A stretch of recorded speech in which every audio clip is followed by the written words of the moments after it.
Hello, groovy readers. It's your favorite musically inclined Hippo, Chick, back again with another installment of Hippo Chick's Grooves. This week, we're taking a deep dive into an album that shook the indie rock world like a tightrope under a heavy hippo, which, coincidentally, is something I'm trying to master. Arctic Monkeys' debut, Whatever People Say I Am, That's What I'm Not. First things first, let me address the elephant, or should I say hippo, in the room. The album title is longer than the list of instruments I play, but don't worry, I'll keep this review concise and packed with fun facts, just like a well-written song.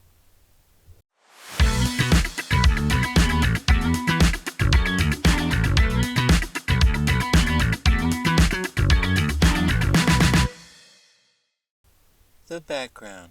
Released in 2006, this album was like a sudden splash of cold water on the indie rock scene. Imagine you're lounging in a cozy, warm mud bath, and suddenly someone dumps a bucket of ice-cold water on you. That's what this album did to the music industry. It woke everything up. The Arctic Monkeys, a group of lads from Sheffield, England, came out swinging with catchy riffs, witty lyrics, and swagger that made everyone want to put on their dancing shoes. Or in my case, try walking a tightrope. I'm still working on it, but let's not get sidetracked.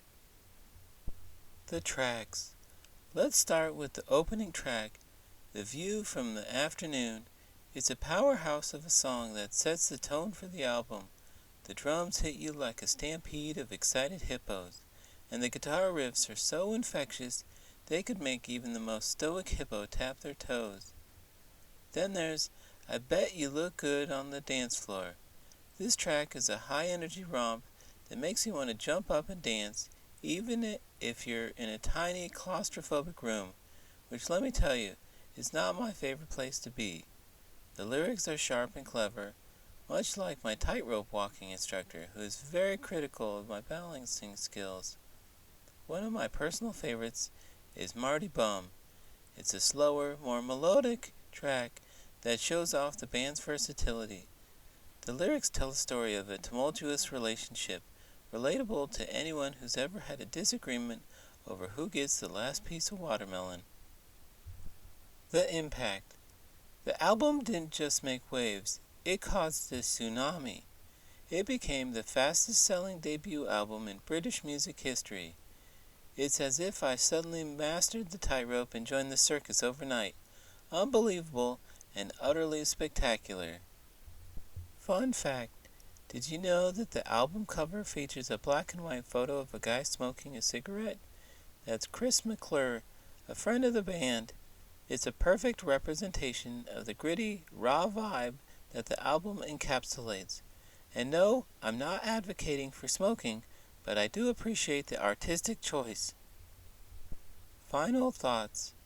Whatever People Say I Am, That's What I'm Not is a brilliant debut that still holds up today. It's an album filled with energy, wit, and enough swagger to make even hippo like me feel cool. So if you haven't given it a listen, do yourself a favor and dive into this masterpiece. Just be prepared for a wild ride, much like my ongoing tightrope adventures. Until next time, keep the music playing and never stop dreaming. Chick. To buy your own copy and support this blog on vinyl or CD, or to listen on Spotify, check the show notes below. Do you love an animal-themed band or album that you think I should review? Email me your suggestion at beastlybanterblog@gmail.com.